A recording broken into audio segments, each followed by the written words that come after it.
ساڵتان لەبێت بینەرانی کورسات نیست من هاوڕە تۆفیقم لە خێمشەی پانۆراما پێتان گەیشتینەوە بۆ قسە و باسکردن لەسەر لێکەوتەکانی دابەژنەکردنی موچە لە هەرێمی کوردستان. جارێکی دیکە چوونەتەوە ناو کێشەیەکی قوڵتر کە بۆتە دێوەزمە لە خەڵکی هەرێمی کوردستان و لە موچەخۆرانی هەرێمی کوردستان بەڕاستی. ڕۆژێک دەوترێ موچە دواکەوێ، ڕۆژێک دەنگۆیەوە بڵاوە بێتەوە کە ڕوبع موچە دەدرێ بە وڵاتیان هەرێمی کوردستان، ڕۆژێکی دیکە دەنگۆیەوە بڵاوە کرێتەوە کە 200 ملیارەکەی بەغدا نایەت. بەڕاستی ینی ئەمانە بوونەتە کێشەی هەرە گەورە لە کۆمەڵگای کوردەواری. سەرڕای ئەمانە ئەبینین لە ئێستادا هەرێمی کوردستان ڕۆژانە زیاد لە 9 ملیۆن بەرمیل نەوت ڕەوانەی دەرەواکە. سعری یاخود بڵێ نرخی هەریەک لە بەرمیلێک نەوت لە ئێستادا سەر و 112. ئەگەر گریمانە بکەین هەرێمی کوردستان بە 80 دۆلاریش نەوتەکەی بفرۆشێ، مانگانە زیاد لە سەر و ملیارێک دۆلار دەستکەوتیە بێ. ئەم پارەیە بۆ چۆچێت؟ حکوومەتی هەرێمی کوردستان هۆکاری چییە کە شێوازی دابەشکردنی موچەی بەم ئاقارەدا بردووە؟ چێ بەرپرسە؟ حکوومەت یاخود حیزب؟ لە ئێستاشدا بەغدا لە ڕێگەی دادگای باڵای فدرالێەوە بڕیارێکی دەرکردووە کە فرۆشتنی نەوت و غازی هەرێمی کوردستانی بە نادەستوری لە قەڵەمداوە. ئەمە ژەدا هاتووە چەندی دیکە کێشە و ڕێگری دروستەکات بۆ فرۆشتنی نەوتی هەرێمی کوردستان. چکە مازانین لە ئێستادا هەرێمی کوردستان بەهۆی نەوتەکەیەوە کە دەڵێت ئێمە موچەی پێدابینەکەین، بەڵام لە ڕاستیە ئەمە نازانین بۆ وای لێ هاتووە. داهاتەکان بۆ ناچێتەوە ناو خەزێنەی حکوومەت. گلەیەوە دەکرێت کە لێرە و لەوێ هەندێک پارێزگا داهاتەکانی کەمی کردووە. هۆکار چییە؟ کێ بەرپرسە؟ بۆ جیاوازی ئەکرێت لە سیستەمی دابەشکردنی موچە لە نێوان پارێزگاکانە. تاوەکۆم ساتە ژمارێکی زۆر لە موچەخۆران لە شاری سلەیمانی و لە ناوچەکانی دیکە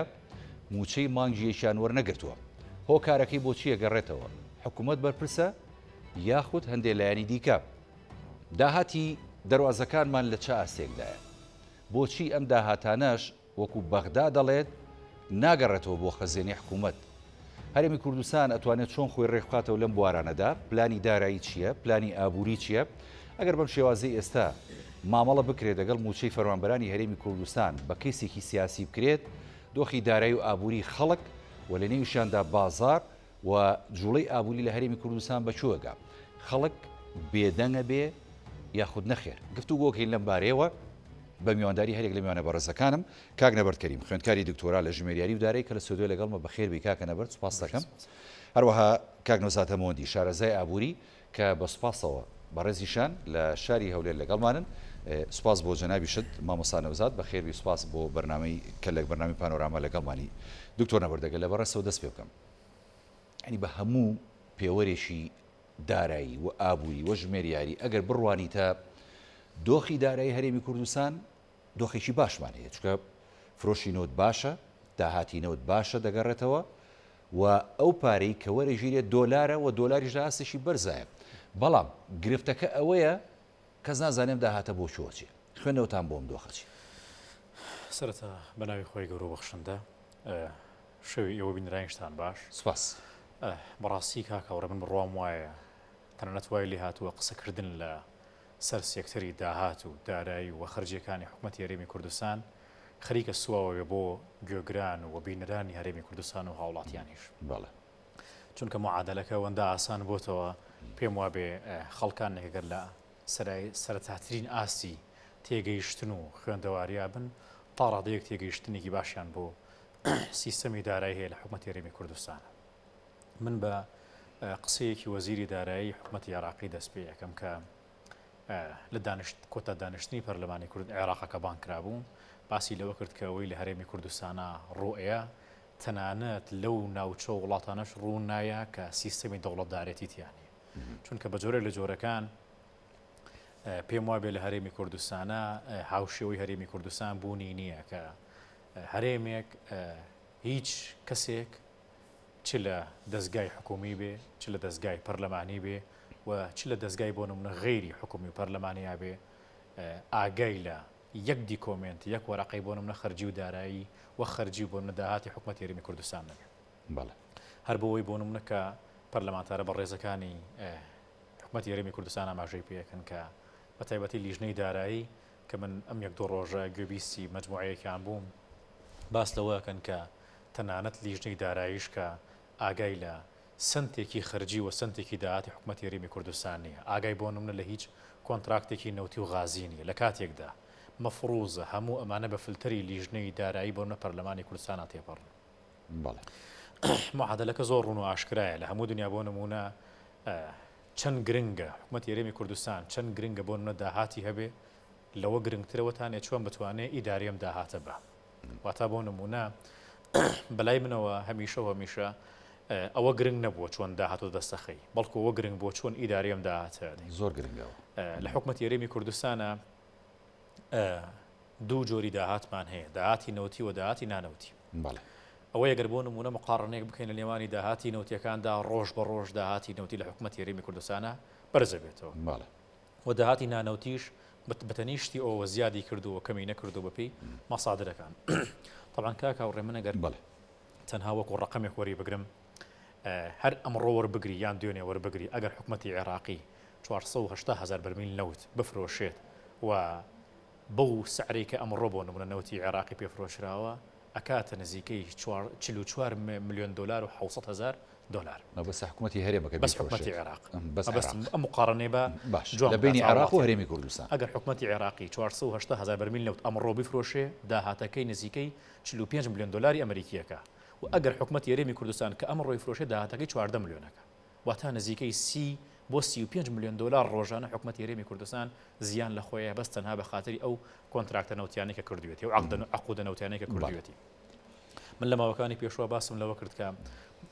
بەشێکی زۆری بۆ منە ڕەنگە هاوڵاتیان وا تێگەیەندرابێت لە هەندێک دەستگای ئەعلامیەوە کە ئەم قرارەی محکەمەی فیدرالی حکوومەتی عێراقی بە جۆر لە جۆرەکان قرارێکی خراپە بەڵام بۆ نمونە ئێمە سەرباری هەموو تێبینی و لە حەزەتەکانمان لەسەرم قرارەی حکوومەتی عێراقی بەڵام ئایا ئەم قرارە هیچ دەرگایەکی بۆ نمونە تروسکایەکی بۆ هەرێمی کوردستانیانە بە قەناعەتی من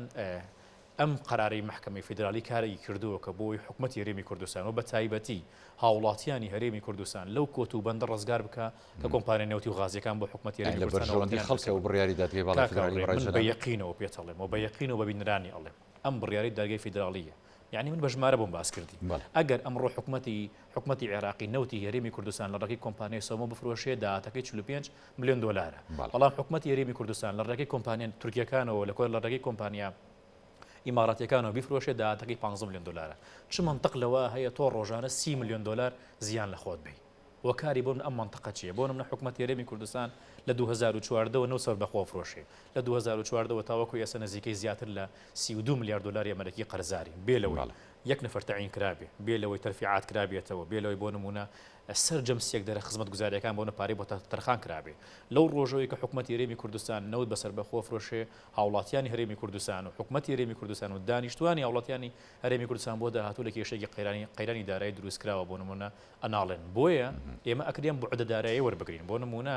یعنی ئەمە هەنگاوی یەکەم حکوومەتی عێراقی باسە دەدگای فیدرالیەکە من دڵنیای بەڕێز و بینەرانی شەکەمەوە هەنگاوی دووەم حکوومەتی عێراقی داوای داهاتی مەنافیزەکانەکە علی علایی وەزیری مالیە زۆر بەڕوونی لە پەرلەمانی عێراق باسی کردووە داهاتی مەنافزەکان ئەڵێمە بۆ نایپێوین کە چوار شاحینە هات و چوار شاحینە ڕۆشتووە ئەو دەمە بۆ نمونە بەپێی دەستور زانی کاکاوڕێ حکوومەت عێراقێک دەستوری هەیە و هاوڵاتیانی هەرێمی کوردستان و بۆ نمونە سیاسیەکانی هەرێمی کوردستانیش دەنگیان بەو دەستورەیەوە لە پەرلەمانی عێراقا ئەم دەستورە ئاسمان و ئەرز و داهاتی نەوتی و نانەوتیت هەمووی موحەدە سەر بە مەرکەزە ناکرێ بۆ نمونە تۆ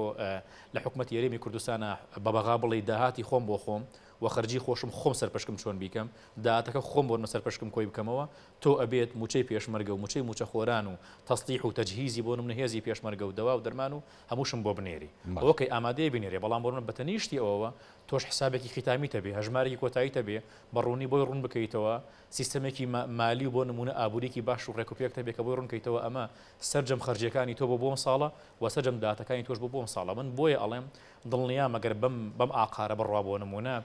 حکوومەتی عێراقی دەستکراوەترە بێ بۆ نمونە دەست بۆ سەرجەم ئەو سێکتەرانە باکە حکوومەتی هەرێمی کوردستان بۆ زانیاری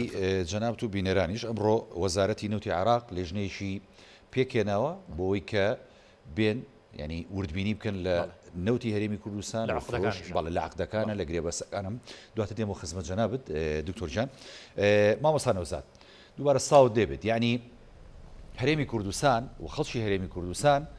ئەنی گەیشتونەتە ئەو ڕادەی بەڕاستی ئاوات بخوازن نەوتمان نەبووایە گازمان نەبووایە بەڵام ژیانێکی ئاسایی و سادە هەبووایە لە هەرێمی کوردستان بۆ نەوت هەیە موچە نییە گاز هەیە خەڵک بۆ خۆگەرمکردنەوە ناتوانێت پەنای بۆ بەرێت و بەکاری بێنێت باشە کە ئەگەر نەوت و غازی هەرێمی کوردستان ئەوەندە بەڵابێ بۆ سەر خەڵکی کوردستان کەواتە لە ڕووی دارایی و ئابوووریەوە چێ سوودمەندی یەکەم بۆ ئالەم داهات و لەم سەرچاوە سروشتی کە هەیە لە هەرێمی کوردستانە بەڕاستی بەڵێ ئێوارە هەموو لایەکتان باش سڵاو و ڕێزم بۆ خۆت و بۆ میوانە بە ڕێزەکەتان بەهۆی ئەم بارودۆخە ناسەقامگیرە ئابووریەی کە ئێستا هەیە و بارودۆخە ناهەموارە سیاسەکەشی هاتۆتە سەرێ وای لێ هاتووە هەر بڕیارێک لە حکوومەتی عێراق یا لە حکوومەتی هەرێمی کوردستان دەربچی ڕاستە و خۆ پێشەوەی بڕیارەکە بخوێنیەوە یەکسەر هەست و نەستمان ڕادەچێشێت چۆن بە زیانی هاوڵاتیان ئەم بڕیارە دەرچێتەوە و چۆن لە قازانجی حکوومەتەوە چۆن هاوڵاتیەکان زیاتر دەچەوسێنەوە هەر بگرە لە بەرزکردنەوەی بەهای دۆلاری ئەمریکی بەرامبەر بە دیناری عێراقی هەر لە بەرزبوونەوەی شتومەک و کاڵا پێداویستیەکانی ڕۆژانە کە لە ئێستادا هاوڵاتیان ئەم بازەشیان کەوتۆتە سەرشانی و ئەم بارە قورسەش کەوتە سەرشانیان لەسەر ڕای ئەوەی کە موچەکانیان لە کاتی خۆی پێنادرێ و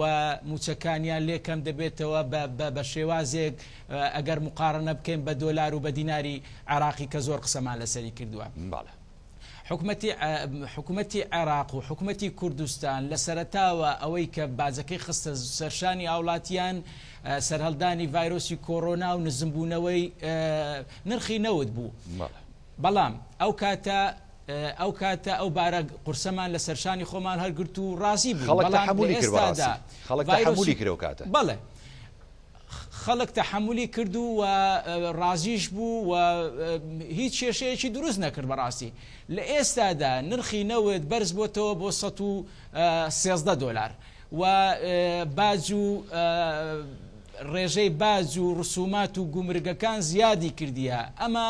وا دەکات علامەت سوالێک علامەتی ئیستیفامێک بۆ هاوڵاتیانی سادەش کە لە هیچ لە بابەتی ژمێریاری و ئابووری نەزانن ڕاستەوخۆ هەست دەکەن کە داهاتی هەرێمی کوردستان و عێراق بە ڕێژەیەکی زۆر بەرچاو زیادی کردووە بەڵام هاوڵاتیان تا دێ بارودۆخە ئابووریەکان خراپتر دەبێت هەر لەسەر لێدوانەکەی وەزیری دارایی عێراق عەلی ئەلاوی باسی لەوەی کرد کە تەنها لە بەرزکردنەوەی بەهای دۆلاری ئەمریکی 123 داهاتی عێراق زیادی کردووە کەواتە ئەم دەستەواژەیە ئەم زیادکردنە بۆ هەرێمی کوردستانیش ڕاستە و بەرزبوونەوەی نرخی نەوت کە ڕاستەوە خۆ ئەویش داهاتی حکوومەتی هەرێمی کوردستان و حکوومەتی عێراق زیاد دەکا بەڵام دەتوانین برێن لەم ماوە کورتە لە 113 ئەم داهاتە بە بەرچاومان نەکەوێت یا هەستی پێ نەکەین بە زیادبوونەکەی بەڵام خۆ ئەگەر مقارنە بکەی بە ساڵی پار ڕێژەیەکی زۆر نرخینەوت بەرز بووتەوە ئەم هەموو کێشە داراییانەی کە بەسەر هاوڵاتیەکاندا دەسەپێندرێ بەڕاستی ناحەقیەوە ئەم بڕیارەی دادگای فیدرالی عێراق ئەمیش مەترسیدارە حکوومەتی هەرێمی کوردستان دەبێت ڕەچاو لە بۆ ئەم بڕیارە بداوە پلان بۆ چۆنیەتی چارەسەرکردنی ئەم بڕیارە بدات چونکە ئەم بڕیارەی دادگای فیدرالی عێراقیان ئەو سکاڵایە ئەمە 10 ساڵە لەسەر حکوومەتی هەرێمی کوردستان تۆمار کراوە بەڵام لە ئێستادا کە بینیان حکوومەتی هەرێمی کوردستان و ئەحزابەکان درست کەوتەتە نێوانیان لەسەر پۆستێک لەسەر شتێکی زۆر سادە و ساکار کە ئەم درزە کەوتە نێوانیان حکوومەتی عێراق ئەم دۆسیەی زولان لەکەن لەم کات و ساتەدا بۆیە ڕەتکردنەوەی یاتانەدان لەم بڕیارەی دادگای فیدرالی عێراق زۆر مەترسیدارە تەنها دەبێت سیاسیەکانمان سەرکردەکانمان هەوڵ بدەن لە ڕێگای گفتوگۆ لە ڕێگای دانووسان بکەونە قەناعەتێک بەڵێ ینی خۆ من نەمەجای ئەوەی هەیە تانی لێ بدرێ نەمەجای ئەوەی هەیە جارێکی دیکە ینی پیاچوونەوەی پێ بکرێ ینی ئەمە بڕیارێکی باتەوە دەبێت جێبەجێ بکرێ بەڵام ینی گرفتەکە لەوایە وەکو ێستا دکتۆریش ئاماژەی پێدا خۆ ئەم بڕیاری دادگای باڵای فیدرالی ڕاستە سەروەریمان ئەخاتە مەترسیەوە ڕاستە قواری هەرێمی کوردستان ئەخاتە مەترسیەوە ڕاستە فرۆشی نەوتی هەرێمی کوردستان ئەخاتە مەترسیەوە بەڵام دوجار یخۆ بینیمان کاردانەوەی خەڵک بەرامبەری کاردانەوەیشی دڵخۆشکەر بوو بۆ لەبەرەوەی ئەڵێن موچە و شایستەی خەڵک بە ئاسانی و کاتاگاتە دەستمان خوێنەوت بۆ ئەمەیان چیە لە ڕۆدارایەکەوە خەڵک قازانچەکەوە هەرێم و حکوومەت زەرمەندە بێ یا چۆنە بەڕای جەنابێت بەڵێ خۆی لە خۆیدا ئەم بڕیارەی دادگای فیدرالی عێراق وەکو من بە بەناوی بەوە ناوزەندم کرد کە موشەچێکە ئاراستەی هەرێمی کوردستان ناکرێ ئەگەر سیاسیەکانمان لێزان بن ئەگەر سیاسەکانمان لە ڕێگای گفتوگۆ هەوڵ بدەن ئەم بڕیارە تا ڕادێک ڕاگرن یا بیخەوێنن من دڵنیام ئەگەر ئەمە بەردەوام بێ ئەم ناکۆچێ ناوخۆیەی کوردستان و ئەحزابەکانی کوردی و دڵنیاتان دەکەمەوە سکاڵا هەیە لەسەر 200 ملیارەکەش کە نەنێردێ بۆ هەرێمی کوردستان ئەو کاتە خۆ ناتوانین برێن ئەم بڕیارەشتانەی لێ دەدەن یا ڕەتی دەکەینەوە یا جێبەجێی ناکەین ئێمە پابەندین بە خۆمان حکوومەتەکەی عێراقمان دروست کردیەوە پابەندین بە بڕیارەکانی حکوومەتی عێراق و دادگای فیدرالی عێراق بۆیە دەبێت تەنها لە ڕێگای گفتوگۆ سیاسیەکانمان لە ڕێگای عیلاقاتی شخصی و ئەحزابەکان هەوڵ بدەن ئەم بڕیارە نەکەوێتە بواری جێبەجێکردن و کارەساتێکی تر کە ئەم شەڕی رووسیا و ئۆکرانیا کاریگەریەکانی لەسەر هەرێمی کوردستان وای کردووە لە بۆرسەی شیکاگۆ کە گەنم بە ڕێژەی 107 زیادی کردووە ئەمەش هاوڵاتیەکان بازەکەی دەدەن چونکە حکوومەتی عێراق هیچ پلانێکی نییە بۆ ئەوەی ڕێژەی بەرهەمێنانی گەنم زیاد بکات و ئەو ساڵە نفسی شتە کە چونکە پەیوەنددارە ئێمە گەنمەکانمان هەردەدەینە حکوومەتی عێراق بۆیە لە کاتێکدا وەرنەگرتنی ئەم گەنمە ڕاستەوخۆ زیانی گەورە دەگەێنی بارێمی کوردستان و ئەم ڕێژەیە زۆر زیاتر دەکات لە لێدوانێکی وتەبێژی وەزارەتی کشتتوکاڵ باس دەوە دەکا کە عێراق پێویستی بە 4 ملیۆن و 200,000 تۆن گەنمە و لە ئێستادا ڕێژەی ئەم بەرهەمێنانی نەوتەدا دەبەزێ بۆ نیو ئەوەندە کەواتە ئێمە نیوەی ئەم بەرهەمەمان پێویستە لە دەرەوە بیکڕین ئەمە ساڵی پار بارودۆخەکەی گەنممان باشتر بوو کە لەم ڕێژەیە زیاترمان بەرهەمهێنا بوو کە 4 ملیۆن و نزیکی 300,000 تۆن بوو باشە ئێمە وەزارەتی پلاندانانمان هەیە بەڵام پلانمان نییە وەزارەتی کشتتوکاڵمان هەیە بەڵام کشتتوکاڵەکەمان سفرە کەواتە ئێمە تەنها بەرهەمەکانمان بەشی ئەو تۆینیاکە کە تەنها ئەم جوتیارەی ئێمە بژێوی ژیانی خۆی پێداوین و کارەساتێکی تر ئەوەیە دەبێ باز و گومر و گوڕسومات لەسەر کاڵا و شتومەکە پێداویستی سەرچێکانی سەرەتایەکانی کە خەڵک پێداویستی وەکو خۆراک دەبی کەم بکرێتەوە یا هەر بگیرێ ئەگەر حکوومەت هاوکاریش نەبێ لە نزمکردنەوەکەی تەنها بازەکەی لەسەر هەر بگرێ دەست خۆش دێم و خزمەت جەنابەت مامۆستا بە تایبەتی بۆ مەسلەی ئەو باجە چکە لە ماوەکانی ڕابردووە حکوومەتی هەرێمی کوردستان مەسلەی باجی زۆر زیاد کرده بوو لەسەر بازرگانەکان دکتۆر نەبەردیانی وەکو مامۆستا نەوزاد ئاماژەی پێدا وەزارەتی پلاندانانمان هەیە پلانمان نییە یعنی بۆ نمونە وەزارەتی کشتتوکاڵمان هەیە بەرهەممان بەشی ناوخۆمان ناکە کە بەڕاستی ئەگەر بی تەماشا بکەیت یعنی زەویزارێکی هێندە بەپیت هەیە لە هەرێمی کوردستان و عێراقا کە ئەگەر گەنم بەرهەم بێنێ یعنی توانێت بەشی وڵاتانی دراوسێش بنێرێتە دەرەوە نەوتمان هەیە پارەمان نییە بۆ موچە ئێوە ڕاستی ینی ئەمە پێت وایە شکستی لایەنی دارایی و ئابووری شارەزایانی ئابووریمان دەرەخات لە سێکتەری حکوومەتی هەرێمی کوردستان یاخۆ دەتوانین بڵێن هۆکارەکانی دیکە چیە بەڕاستی مامۆستا نەبەر دکتۆر طبعا من بەڕێ بەرنامەکە دەست پێ بکە پێم وتی ماشەڵڵا ئێمە شارەزای باشمانەیە لە هەموو سێکتەرەکانە بەڵام بابەتەکە لێرە ئەوەیە ئایا تا چەند گوێ لە شارەزایان گیراوە و تا چەند بۆ نمونە ئیعتیبار بۆ پرۆژە و مەشاریعەکانیان دانراوە طبعا کاکە ڕێ لە کابینەی پێشوو حکوومەتی هەرێمی کوردستان عەقدێکی لەگەڵ کۆمپانیایەکی لبنانیا کرد بۆ تەدقیقکردن لە خەرجی و داهاتەکانی حکوومەتی هەرێمی کوردستان بەتەنیشتی ئەوە سەدان و بگرە نزیکەی هەزاران بۆ نەکەوادرمان هەیە کە لە بواری حسابات و لە بواری بۆ نمونە اقتصادا خەڵکانێکی باش و لێهاتوون لە سەرجەمزاوەکانی حکوومەتی هەرێمی کوردستانە پەیپەر و توێژینەوەشەکەن بەڵام بابەتەکە لێرە ئەوەیە کە بەڵێ خەڵکێکی باشمان هەیە لە بوارەکانە بەڵام بۆ نمونە حکوومەتی هەرێمی کوردستان اعتیباریان بۆ گوێن لێ ناگیرێت لەبەر ئەوەی کە مەطرح و بۆ نمونە ئەو شتانەی کە ئەو خەڵکانە پێشکەشیەکەن بە قازانجی بۆ نمونە ئەشخاصی هەندێک حزبەکان ناڕاتە بۆ نەبواری بۆ جێبەجێکردنەوە تۆ بینی بەسوانی ناوخۆی خۆمانە شارەزای ئەمای ناوخۆی خۆمان بەڵام بۆ نمونە شخصێکی حزبی ڕا کۆمپانیایەکی بۆ نمونە بیانیێنێ کۆنتراکتێکی لەگەڵاکا لەگەڵ حکومەتە بۆ نمە شخصەکە خۆی بۆ نمونە پێکێنەری سەرەکی و حکومەتەیە دیسانەوە ئەم فرۆشتن و کڕینە لەگەڵ خۆیان ئاکاتەوە وەکو بۆ نمونە چۆن کۆمپانیا و شەریکاتی نەوتی هەیە هین بۆ منە بەرزترین دەسەڵاتداری حکومەتی هەرێمی کوردستانە خۆی بە تەنیشتیەوە حکومەتەکە بە قرزاری کۆمپانیاکە لە دەستێکی ترەوە بۆ دیسانەوە داهاتەکە وەرەگرێتەوە ئەمانە هەمووی سوورەیەکی وازحن لە چوارچەوەی اقتصاد و مالی و بۆ نمونە ژمێر یاریدا ئەگەر بێت و لەسەرەوە لە هەرێمی کوردستان بڕام وایە بۆ نمونە توانایەکی مرۆیی زۆر باشەیە و خاکێکی زۆر باشەیە و بۆ نمونە لە ساڵی 2005ەوە تاوەکو نزیە کۆتایی ساڵی 2013 زیاتر لە 130 بۆ لە 140 میلیارد دلاری ئەمریکی لەلایەن حکومەتی عێراقی و داخلی حکومەتی هەرێمی کوردستان کراوە بەڵام بەخاطر ئەوەی کە عقڵێتێکی باش نەبوو بۆ ئیدارەدانی سێکتەری دارایی بۆ حکومەتی هەرێمی کوردستان من بڕوام بەوە هەیە کە عقڵێتێکی باشەیە بۆ ئیدارەدانی سێکتەری دارایی بۆ حزب ئەرەوەیە کە بۆ نوێسە حزبی وهەیە لە حکومەت دەوڵەمەندترە بۆ نمونە خاوەنی چەندین شەریکاتی عیملاقە کەوا بوو کاتێکە بۆ نمونە ئەم عقلێتە ئەم ڤیژنە ئەم بیرکردنەوە اقتصادی و داراییانە نەخرایە خزمەتی حکومەتی هەرێمی کوردستانەوە و ئایندەی حکومەتی هەرێمی کوردستانی پێزەمان نەکرا دڵنیا بە هەر کەسێک بێتە سەر ئەم حکومەتە تووشی وێرانەیە بێ کە دەبێ ببێ بۆ نمونە تۆ کابینە لە دوای کابینە ملیارات دلار قرز بۆم کابینانە جێئێڵی وەجگەلەوە هەزاران بۆ نمونە خەڵکی کەیە کە بەناشایی سەم و چەوەرەگرنەوە بارگرانێکن بەسەر خەرجی حکومەتی هەرێمی کوردستانەوە و بەتەنیشتیەوە بۆ نمونە سەرجەمەم سێکتەرانە پەخراوە من بڕوام وایە بۆ ئیسلاحکردن لەم بوارە بۆ نە پەنجە بخینە سەر حلول و چارەسەرەکان بۆ حکومەتی هەرێمی کوردستان خاڵی یەکەم ئێستا خۆشبەختانە حکومەتی هەرێمی کوردستان داهاتەکەی لە ئاسی پێوانەیە بۆن و ئاسی پێوانەشی بۆ منە تێپەڕاندەوە چونکە حکومەتی هەرێمی کوردستان من پێم سەیرە بۆ نمونە لە هەموو دنیا پرۆسەکە وایە کاتێک کە ئەڵی چاکسازی ئەەکەم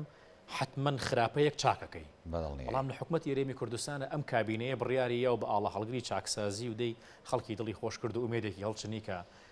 پرۆژەی چاکسازی لەلایەن حکومەتەوە ئامادەکرا و نێردرای پەرلەمانە و پەرلەمان تەزدیقی کرد چاکسازی لە خەرجەکانی حکومەتی هەرێمی کوردستان ئاکرێ ئۆکەی ئەو ڕۆژەی کە چاکسازی قای لەسەردرا خەرجی موچەر 150 میلیاردناری عێراقی بوو ئێستا خەرجی موچەر 900 میلیاری تێپەڕاندووە بێەوەی خەڵکانێک بە ئاشکرا تەعین کرابێ بێەوەی خەڵکانێک بە هەزاران تەعین کرابێ ئەی باشە کاتێکە بۆ نمونە من بۆ خۆم بیرمە وەزیری دارایی وتی بەدەیان هەزار موچەخۆری بندیوار و دوو موچەمان بڕیوە وەزیری پێشمەرگە بە هەمان شێوە لە وەزارەتی کاروباری کۆمەڵایەتی باسی لەوە کرد بە هەزاران بۆ منە خەڵک کە بە ناشایستە وەکو بۆ نمونە کەم ئەندام موچیان وەرگرتووە ئەمانە بڕاوە چاکراوەتەوە ێ باشە ئەم دەیان هەزار موچەخۆری کە بڕاوە وەجگەلەوە بۆ نمونە موچێپ لە باڵاکان بۆن دەستکاری کرا بۆ خانشین دەستکاری کرابووە سیستەمی بایەمەتری دیستانەوە هەزاران بۆ خەڵکی موچەی کەم کردەوە ێ باشە چۆنە بێ خەرجی موچە لە بری ئەوەی کەم بەکار زیاد بکات باشە خۆ یەک کێشەی کەشمان هەیە دکتۆر لێرە ینی بەڕاستی تۆ تاوەکو جەنابە داماژت پێدا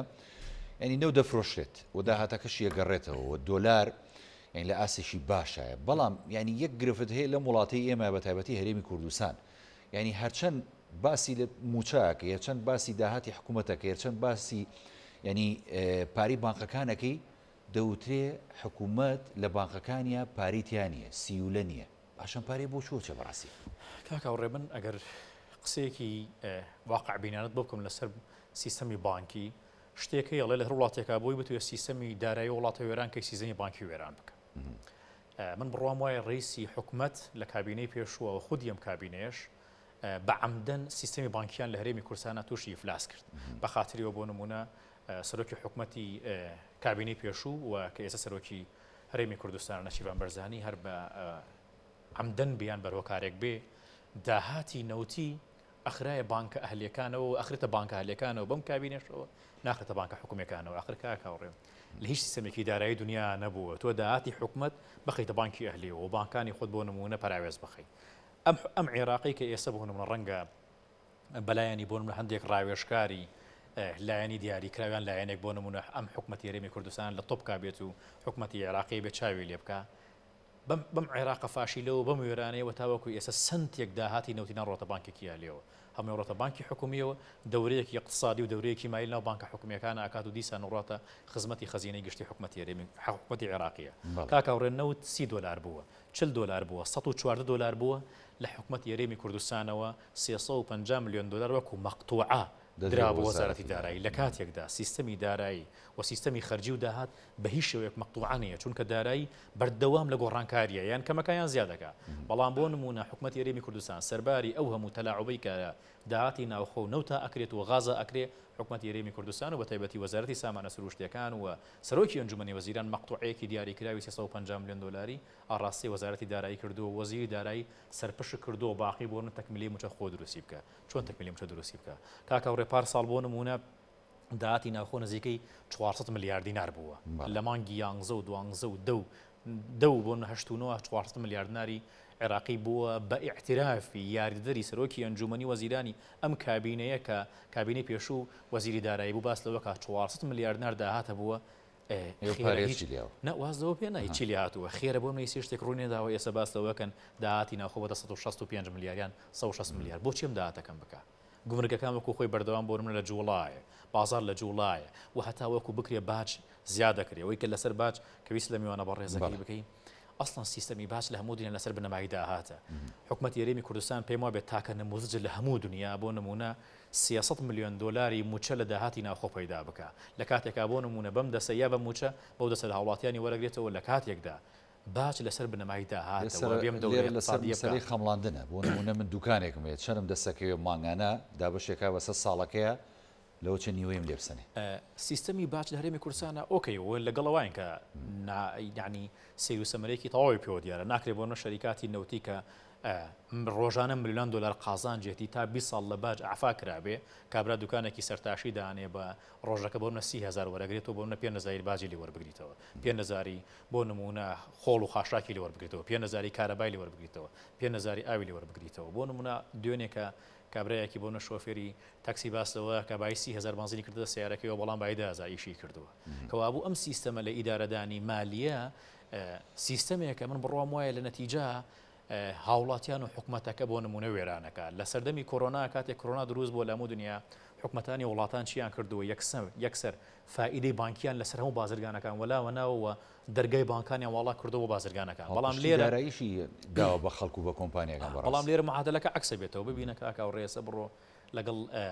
ژووری بازرگانی پارێزگای سێمانە بۆ نەگەردیدارێ بکەن ئەبینی چی کارەساتێک لەوێ ڕوویەوە هەرچی بازرگانەکانی ئەم پارێزگایە ڕوونەوە عێراق و ناوچەکانی بەغدا و خوار و عێراقا بۆ بازرگانی و ئیسمارکردن بۆ چونکە وەندەی ڕێگری لێرە هەیە وەندەی باج لێرە هەیە ناچار لە بری ئەوەی قازانج بکە کابرای ئیفلاسەکە وەدەیان بازرگان و سەدان بازرگان لە هەرێمی کوردستان لە ساڵی 2014 تاوەکو ێستا لە ئیفلاسی دارە کارەکانیان لەدەستداوە کە ئەمە لە نەتیجە ئەبێتە هۆی بێکاربوونیەکی زۆری هاوڵاتیان و دیسانەوە دەوری اقتصادی لە حکومەتی هەرێمی کوردستان دروست نابێت دەستخۆش دکتۆر جانیەوە خزمەت جەناب مامۆستا نەوزادیانی وەکو دکتۆر نەبەردی ژاماژەی پێدایانی مەسلەی باج ئێمە ینی بەڕاستی باج هیچێکە لەو سەرچاوانی دیکە کە داهات بۆ حکومەتی هەرێمی کوردستان پەیاکە و ئێستا ینی احتیمادێکی سەرەکی بۆ کۆکردنەوەی و دابەشکردنی موچە باج و سەرچاوەکانی دیکەیە کە نەوت و دەواازەکانە باشیانی ئەم باجەوتا کۆکرێتەوە و زیادیش بۆ لە ڕابردوو بەڵام دەبینی یعنی ناچێتەوە خەزێنەی حکوومەت هەرێمی کوردستان و لە پێناوی موچە و شایستەی فەرمانبەرانی هەرێمی کوردستان سەرف ناگرێت بەڵام نەمێ پرسیارەکەەوە هابکەم لە بەڕێزت ئەگەر ئەم دۆخە بەم ئاراسەیە بڕات موچە دابەش نەکرێت و موچە دوا بکەوێت و موچە خۆران نەتوانن لە وادەی و ساتی خۆیدا موچەکانیان وەربگرن دۆخی موچەخۆر بە چیەگات دۆخی بازار چی لێ دێ ئابووری هەرێمی کوردستان بەرەو چووەگا کۆمپانیا و بازرگانەکانمان ئەمان دۆخیان بە چیەگا بەڕاستی توانین بڵین ئەمە دارمانێکە بێ لە ڕووی دارایی و ئابووریەوە بۆ چینی موچەخۆر بۆ چینی بازرگان بۆ ئابووری هەرێمی کوردستان بەڵێ خۆی لە خۆیدا لە هەموو کات و ساتێکدا هەر وڵاتێک کە ڕێژەی باز زیاد دەکات دەبێ ئاستوی بازرگانی ئەو وڵاتە لە هەڵبسەنجێنێکە بارودۆخی ئابووری و بازرگانی لە وڵاتە بەرەو پێش چووە و سیولە زۆر بووەوە داهات زۆر بووەوە کۆمپانیەکان کار و بازرگانی زیاتر دەکەن ئەوجا حکوومەت پەنادەبا بۆ زیادکردنی باز بۆ ئەوەی بەشێکی زیاتر لەم داهاتەی کە کۆمپانیاکان بەدەستی دێنن ڕێژەیەکی زیاتر بگەڕێنتەوە بووەدا بەشی بکە بە شێوەیەکی یەکسان بۆ ڕەفاهەتی هاوڵاتیەکانی و هاوسەنجیەک دروست بکە لە نێوانی خەڵکی هەژار و کەم دەرامەت و خەڵکی دەوڵەمەند. بەڵام ئێمە ئەگەر مقارنەیەک بە حکوومەتی هەرێمی کوردستان و حکوومەتی عێراق بکەین، حکوومەتی عێراق سەروی 30 ملیار دلار قەرزار بوو، بەڵام بە زیادکردنی باج و بە زیادکردنی دۆلار و ئەم ڕێژە بەرامبەر بە دیناری عێراقی ڕێژەکەی کەم کردەوە بۆ 26 ملیار و 100 میلیۆن دۆلار کە ئێستا قەرزارە و طبعا ئەم ڕێژەیە جگە لە شایستەی برێن گەنمی جوتیاران کە 165 داوەتەوە قەرزی 2019 و 2020شی لەسەر بوو. باشە بە حکوومەتی عێراق بەم ڕێژەیە بەم شێوازە بە شێوازی بەرزکردنەوەی باج و دۆلار و بەرزبوونەوەی نرخینەوە چۆن توانیوێتی ڕێژەکەی بەم شێوازە کەم بکاتەوە؟ ئایا حکوومەتی هەرێمی کوردستان بۆ نەیتوانیوە داهاتەکەی زیاد بکاوە؟ و لە پەنابردن بۆ ئەم بڕیارێکە بەرزکردنەوەی دۆلار وای کرد حکوومەتی عێراق لە بارودۆخێکی زۆر خراپ بوو کە احتیاتی نەوتی لە 67 ملیار و 900 میلیۆن دلارەوە دابەزی بۆ 54 ملیار. بۆیە ئێمە زۆر زار دەرێن بازرگان کە کاتێک داهاتەکەی لە دەست دەدا دەگەڕێتەوە بۆ دەفتەرە قەرزە کۆنەکانی. بۆیە حکوومەتی عێراق لە ئێستادا بارودۆخێکی خراپی ئابووریدا کە سەبرە ئێستا وردە بە شێوازی خشۆک دەیە بەرەو باشی بچێتەوە. بۆیە ئێستا پەنا دەباتەوە بۆ ئەم داهاتانەی کە هەز دەکا ئیخۆتی و لە هەرێمی کوردستان بەدەست دێ کە دەسەڵاتی بەسەردانیە. بە ڕاشکاوانە عەلی عەلاوی ئەم جارە بە وتەی خۆی گوتی 165 دەواازەکانی عێراق لە دەستی حکوومەتی عێراق دانیە. مەبەستەکەی ئەوە بوو کە دەواازەکانی حکوومەتی هەرێمی کوردستان دوورە لە ڕێسا و یاسا و چاودێریەکانی حکوومەتی عێراق. کەواتە ئێمە ئەگەر خەڵکی سیاسیەکانمان یەکگرتووتر و تۆکمەتر نەچنە بەغدا بڕواتان هەبێ ڕەنگە بڕیارێکی تر لە دادگای فیدرالی عێراق دەری بکە لە دژی دەواازەکانی هەرێمی کوردستان. کەواتە ئەو کاتەر سەرچاوەکانمان سەرچاوەدارایەکانمان هێندەی تر لە دەستمان دەچێت کەم دەبێتەوە. حکوومەتی هەرێمی کوردستان ڕێژە بازەکەی کە باسی دەکەم وای کردووە ئەم بەرزکردنەوەی ڕێژە بازەکە لە ئێستادا کار و کەسابەت زۆر کەم بووە، وای کردووە زۆر لە کۆمپانیاکان ئیفلاسی خۆیان بکەن و تەسفیەی کۆمپانیاکانیان بکەن. کەواتە کۆمپانیاکەی کاڵوەشاندەوە و ناتوانانی ساڵێکی تر تۆ داوای بازی لێ بکەی یا داوای ڕسوماتێکی لێ بکەی. بڕواتە بێ کۆمپانیا هەیە 1 ملیار دیناری داوە بە باز لە حکوومەتی هەرێمی کوردستان، تەنها بابەتەکەی کە بازرگانێکە تەنها کشتومەک و کاڵاکەی بەناو هەرێمی کوردستان دەباتە خواروی عێراق. تۆ 1 ملیار دینارت لێ وەرگرتووە، دواتر داوایان کردووە 5 میلیۆنی تر بدەی. کابرا هەڵدەستێن بازرگانە کە خەڵکی خواروی عێراقا هەڵدەستێ دەواازەکەی دەگۆڕێتەوە کۆمپانیاکەی ئەلێرە تەسفیە کرد و هەڵوەشاندەوە زۆریشمان بینیوەکەوایان کردووە. مامۆستا یەکشتیکەش لەسەر مەسەلەی باجە ئەمە گەورەترین زیان. بۆ نمونە کە ئێمە باز لە موچاکەین، ئێخۆ کە موچە دەدرێتە فەرمانبەران، یەخۆ فەرمانبەریش کۆمەڵێک ڕسومات هەیە لەسەرێتی کە ئەمە ببیە بە حکوومەت. بۆ نمونە مەسەلەی کارەبایە، ئاوە، کۆمەڵێ باج ڕسوماتی دیکەیە کە لەسەرێتی ئێخۆ پارەکەی کە ئەگەر نەیاتێ ئەمەش جارێکی دیکە ناتوانێم ڕسوماتە باتەوە بە حکوومەتی هەرێمی کوردستان. ئێکەواتە حکوومەت لەم ڕۆژەوە زیانێکی دیکەی دارایی لە خۆیە بەڕاستیانی بە دابەژنەکردنی موچە. کەواتە پێ وایە دابەژنەکردنی موچە کۆمەڵێک لێکەوتەی جۆرا و جۆر و جیاواز بە دوای خۆیان هێنێ لە داهاتوە. مامۆستا نەوزاد زۆر ڕاستە، زۆر ڕاستە. تۆ ئەگەر هەموو حکوومەتێک ئەرک و مافی بەسەر هاوڵاتیەکانی هەیە، تۆ ئەرکەکەی پێ بکەی و مافەکەی نەدەیتێ، ئەرکەکەی پێ جێبەجێ بکەی و مافەکەی پێ ڕەوانە بینی. ئەم هاوڵاتیە یان موچەخۆرە ئەم کاسبکارات کۆچ داهاتێکی نەبێت چۆن دەتوانێت پارەی ئاو کارەبا بدا، چۆن دەتوانێت ڕسوماتێک بدا. زۆر جار ئەم ناسەقامگیری ئابووریە وا دەکا ڕێژەی گەندەڵیەکە زیاد بکە، وا دەکا بەم پرسیارە شتێکم بەبیر هاتەوە گە ڕوخسەتم بدەیت. زمانی عوسمانیەکان باز و سەرانە لە خەڵک وەردەگیرا ئەو کەسانەی کە باز و سەرانە لە خەڵک وەردەگرت چونکە سیستەمێکی تۆکمە نەبوو پێیان دەگوتن شەلاتی کە ئەم دەستەواژەیە ڕەنگە خەڵکی ئێمە بە شێوازی جوێن یان بە هەولێری دەرێن جوون بەڵام شەلاتی ئەو کەسانە بوون کە حکومەتی عوسمانی دایناوە بۆ کۆکردنەوەی ئەم بازەی لەسەر بازرگانەکانی ناو عێراق هەبوو بەڵام ڕێژەکەی ئەوەندە زۆر بووای لێ هات ئەم شەلاتیانە لەگەر خاوەن بازرگانەکان تەنسیقێکیان کرد گەندەڵی کە تەناو بابەتەکەی وای کرد بەشێک لە داهاتەکەی لۆ کەم دەکردەوە بڕێک پارەی دەدا ئەم کەسێک کە فەرمانبەر بوو بە ناوی شەلاتی وای لێ هات حکوومەتی عوسمانی بەشێکی تری تەعین کردن وەکو فەرمانبەر ناوی لێنان سەرسەری بوونە سەرپەرشتیاری شەلاتیەکان و بازرگانەکان بۆ ئەوەی چیتر دەست بۆ گەندەڵی نەبن بەڵام بە هەمان شێوە دێتە بەرچاوم تۆ ئەگەر ڕێژەی بازت زیاد کردو و داهاتی کۆمپانیاکە کەمتر بوو ئەم کۆمپانیا پەنا بۆ ڕێگای نایاسایی دەبا پەنا بۆ گەندەڵی دەبا وا دەکا لێژنەیەک ڕازی بکا بۆی داهاتەکەی کەم بکاتەوە تۆ دەبێت لە ڕێگای سیستەمێکی تۆکمە سیستەمێکی ئەکادیمی داهاتی ئەم کۆمپانیایە چەندە بەم ڕێژەیە کە باجەکەی لێ وەربگری و لە قانونی عراقی لە ساڵی 1982 بە بەرگەی 113 کە ئەبدێت کرایتەوە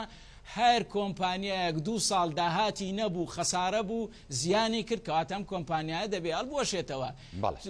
ئێمە کۆمپانیامان هەیە بڕواتە بێ بەناو ڕەنگە جارێکی تر ناوی کۆمپانیەکە بێنم کۆمپانیایە کە ئێستا دراوەتە لایەنی خارجی کە ڕەنگە بازەکەی زۆر زیاتر وەربگیرێ ینی بەڕێی قانونی چونکە نیشتەجێی ئێرە نیە باوەڕ بکە ڕەنگە هەر باز نەدا ئەم کۆمپانیا گەورانە من دڵنیات دەکەمەوە کۆمپانیا گەورەکان تەنها باز بە شێوەیەکی کەمتریش بدەن لە حەقی خۆیان موچە خۆرانی هەرێمی کوردستان بەشێکی زۆری پێدابین دەکرێ زائیدەن لەگەر داهاتی نەوت و خاڵە سنووریەکان من دڵنیام ڕەنگە یا موچەکە تەواو بکە و یا بەشێکی زۆر کەمی بووێ کە پێویست نەکە هەر باسیشی بکەیت دەست خۆش بە مەسانەوزادێمەوە خزمەت جەنابەت بۆ دواوتە دکتۆر نەبەردیانی ڕاستیمە لە دوای ساڵی 2014ەوە خەڵکی هەرێمی کوردستان لە قەیرانە موچە هات نەهات موچە دواکەوت موچە دابەش نەکرا موچە لێ بڕا موچە کرایەوە بە ڕوبع موچە کرایەوە بە فول یعنی ئەمانەمی کۆمەڵێک گرفتە بەڕاستی دڵنیایانی پێوەی ناڵێنینەوە ساڵی 2022 جارێکی دیکەوە تا موچەڵێ چۆنەڵە لە قورگی شێرایە ینی فەرمانبەری دامەوە سێر پێی ناگە گرفتەکە ئەوەیە ینی کە موچە دابەش ناکرێت خۆ بەس موچە خۆر زەرەر من نابێ ینی یەک دنیا لێکەوتی دیکەیە بێ بازار سیستەمێ بۆ نمونە کۆمەڵێ بابەت هەیە کە مەسەلەی کڕین و فرۆشتنە ئەمانە هەمووی وەستێت کۆمەڵێ سێکتەر هەیە ئەمانە هەر بە تەواتی داخرێت باش ئەگەر ئاو بم ئاقارە ئێمە بەردەوام بێت دابەش نەکردنی موچە و هەروەها دواکەوتنی دابشکردنەکەی ئەتوانین بڵین خەڵک بەگشتی لە هەرێمی کوردستان ئەکەوێتە چ دۆخێکە و دکتۆر طبعاً کاکاوڕێ ئێمە گەربێت و باس لە داهاتووی دارایی لە حکوومەتی هەرێمی کوردستان و حکوومەتی عێراقی شا بکەین چونکە ئێمە لە نەتیجە بەشێکی دانەبڕاوین لە حکوومەتی عێراقی پێی دەستوریش بابەتەکە لێرە ئەوەیە دارایی و اقتصادی حکوومەتی عێراقی ڕۆژانە لە بەرەو پێشچوون و باشبوونایە باس لە سێکتەری خزمەتگوزاری ناکەین باس لە سێکتەری داهاتەکەی بەڵام داهات و دارایی حکوومەتی هەرێمی کوردستان ڕۆژانە لە کێشایە من ئیشارەت بە دوو خاڵەکەم کە یەکیان سەبەبە بۆ ئەوەی کە داهاتوو و دارایی حکوومەتی هەرێمی کوردستانی وێران کردووە خاڵی دۆمیشیان سەبەب و هۆکارە بۆ ئەوەی کە ئەم مەشاکیلانە حل بکات و شڕی بکەیتەوە قسەکانە لەمەوەی کەمتر لە خولێکێک چکە کاتم زۆر کەماوە خاڵی یەکەم من بڕوام وایە کە تەواوی ئەو عقودانەی کە کراوە لە بواری نەوتە بۆتە هۆکارێک بۆتە سەرخۆرەیەک بۆ دارایی و بۆ حکوومەتی هەرێمی کوردستان و بۆ وڵاتیانی هەرێمی کوردستان لە ڕووی داراییەوە و ئەو عقودانەی کە کراوە سەرخۆرە بوون مەترسیەکە لێرە ئەوەیە ئێستا عقودی غازیشی یەتە سەر کە لە 2023 من بڕوام وایە کە بە دەرەجەی یەک غاز جێگرەوەیەکی باشە بۆ داهات و دارایی حکوومەتی هەرێمی کوردستان کە ئەگەر بکرێت لە ئێستادا بۆ نمونە چاودێری ئەو عقودانە بکری عقودەکان بە قازانجی حکوومەتی هەرێمی کوردستان و ئایندەی حکوومەتی هەرێمی کوردستانە بۆ ڕاتەباری جێبەجێکردنەوە خو ئەگەر بێتەوە عقودانە باش بێ داهاتوی حکوومەتی هەرێمی کوردستان باشە بێت خاڵی دووەمەتانێ بۆ چارەسەرکردنی سەررجەم مەشاکیلانە طبعاً کاکاوڕێم میتۆدێکەیە لە دارایی و ژمێریاریە یاسایەکەیە لە بواری دارایی و ژمێریاریە ئەڵێ بۆ ئەوەی بتەوێت کە بۆ نمونە دنیابینین و ئایندەی دارایی هەر وڵاتێک بزانی سەیری پڕۆژە یاسای بودجێ وڵاتە بکە چونکە من بڕوام وایە نەبوونی پڕۆژە یاسای بودجە کردنەوەی دەرگایە بەسەر سرجەم گەندەڵکاران و فەسادی دارایی و کارگیڕیە حکومەتی هەرێمی کوردستان بۆ نزیکەی 9 ساڵە پڕۆژە یاسای بودجەی نییە بەڵام بابەتەکە لێرە ئەوەیە بەداخەوە بۆ نمونە سرجەم ئەو لایەنە سیاسیانەی کە لە سنووری بۆ نمونە ئەم سنووری پارێزگای سلێمانیان بۆ ساتێک بیریان لەوە نەکردوێتەوە هۆکاری جێبەجێ نەکردنی مەشروعی موازنەی پڕۆژە یاسای بودجەی گشتی هەرێمی کوردستان تەنها بۆ سزادانی ئەم ناوچەیە بۆ ئەوەی بۆ نمونە 2 ساڵ جارێ ملیارێک دۆلاری دیناری عێراقی بۆ تەرخانکەن بۆ جادەی فڵان و فڵان کەس بەناوی سەرۆکی فڵان حکومەت و فڵان سەرۆکی هەرێم و ملیارێک دار بۆ پارێزگای سلێمانی بۆ سەوزکردن جارەشیکەن بە پیاوەتی ئەمە کاکاو ڕێزانی چی ئەمە سنتێکی هیچ کەسێک نییە لە هەرێمی کوردستانە هەموو داهاتی وڵاتە داهاتی یاو نیشتیمانیانە بەڵام کاتێک کە پڕۆژە یاسای بودجە ئامادەکرا لە ڕێگەی ئەو مەشروعەوە تۆ هەموو هاوڵاتیان و پەرلەمان ئاگادارەکەیتەوە چەند داهاتێ و چەند خەرجیت هەیە و ئەم بودجەیە تەواوی سند بە سنتی ئەم داهاتە بۆماوەی 1 ساڵ دیاری ئەکا چەندی بۆم پارێزگای و چەندی بۆ پارێزگای حتا وەکو پڕۆژە یاسای بودجە لە هەرێمی کوردستانە بوونی نەبێ من بڕوام وایە بە تەواوەتی ڕێگری لە بنەبڕکردنی گەندەڵی ناکرێت و ڕۆژ بە ڕۆژ قەیرانی دارایی بۆ هەرێمی کوردستان دروستکرا و زیاترکردنی شەبێت. سپاس بۆ میوانە بەڕێزەکەم دکتۆر نەبەردکەریم خوێندکاری دکتۆرا لە ژمێریاری داری کە لە سۆدۆرەکەمان سپاس دەکەم بەڕاستی سپاس بۆ مامۆستا نەوزاد دەمەوەندی شارەزای بووری کە لە سۆدۆکانمان لە شاری هەولێر میوان بووی زۆر سپاس. بەڵێ بینەرانی بەڕێز هەڵقەی شەوی پانۆراما پێشکەشکرا خواتان لەگەڵ.